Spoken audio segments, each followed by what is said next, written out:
What do you picture when you hear the word Sparta? Lines of faceless, silent warriors. Blood, glory, the pinnacle of discipline. The reality is far more fascinating.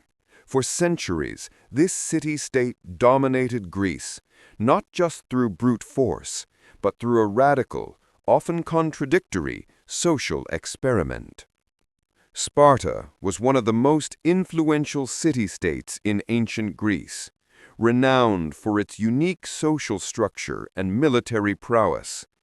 We're going to look beyond the battlefield to explore the full, complex truth, from the Helots who fueled the economy, to the women who had more power than any in Greece, and the rigid system that ultimately caused its own downfall.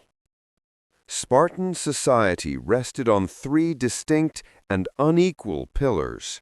The whole system was engineered to free up one class to do one thing: fight. At the top were the Spartiates, the full citizens.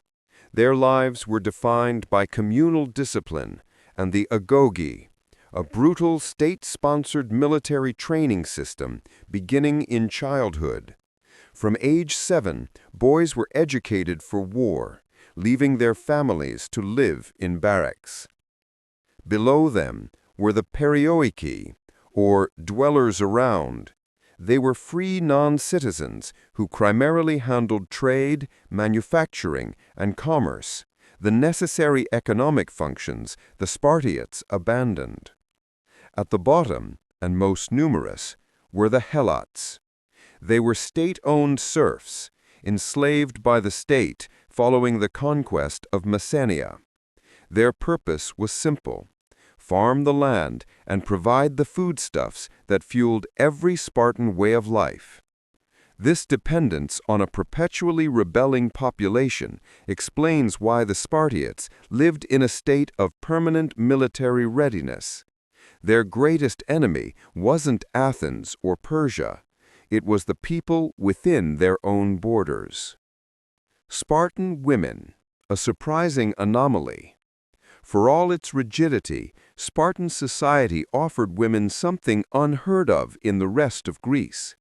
They were encouraged to exercise, trained physically, and enjoyed greater social mobility, property rights, and a public presence compared to other Greek city-states. Their primary societal role was clear: to produce strong warriors. This unique status meant Spartan women often owned a significant amount of the land, giving them immense, quiet, economic power. Sparta's political system was a bizarre but brilliant mixture of monarchy, oligarchy, and democracy, designed to maximize stability and prevent the internal conflict that plagued other city-states. At the top, a dual kingship, two kings from two different families, serving as military leaders and religious figures. They checked each other's power, preventing any single monarch from becoming a tyrant.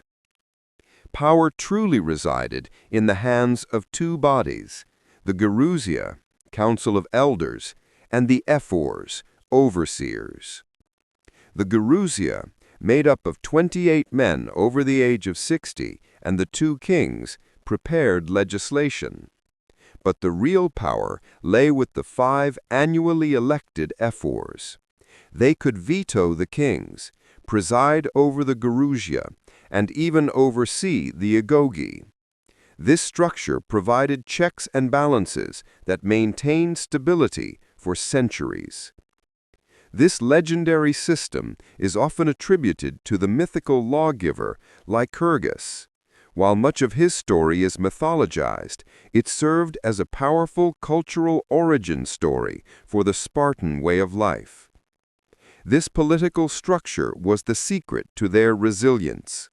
It eliminated internal conflict over power, freeing the Spartiate class to focus entirely on external threats. Sparta's military fame is well-deserved.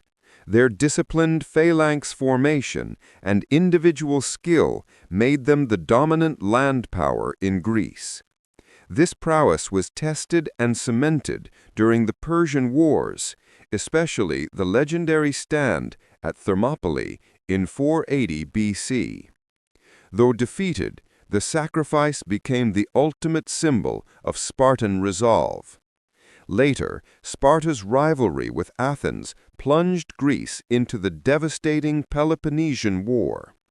Sparta's eventual victory established it as the dominant power over the entire Greek world. Beyond the battlefield, the image of Sparta as culturally isolated is misleading. Despite their focus on war, Sparta also contributed significantly to Greek art, music, and political thought. The discipline that produced great soldiers also produced great choral poetry and music, used both to instill discipline and celebrate victories. They were culturally distinct, not culturally isolated. Sparta's very existence challenged the political and ethical values of other Greek states, forcing figures like Plato and Aristotle to contemplate the nature of the perfect state. Sparta's system was designed for stability, but its rigidity was its undoing. The very laws that created the perfect war machine made it incapable of adapting to long-term change. Over time, economic and social inequalities increased. Continuous warfare depleted the ranks of the Spartiate class, creating a critical shortage of full citizens. Meanwhile, wealth was concentrated in the hands of fewer families, particularly the women who owned much of the land. This demographic crisis meant fewer soldiers could uphold the system, making the state vulnerable to its enemies. The final decisive blow came in 371 BC at the Battle of Lectra, permanently ending Sparta's era of dominance. But Sparta's legacy endured.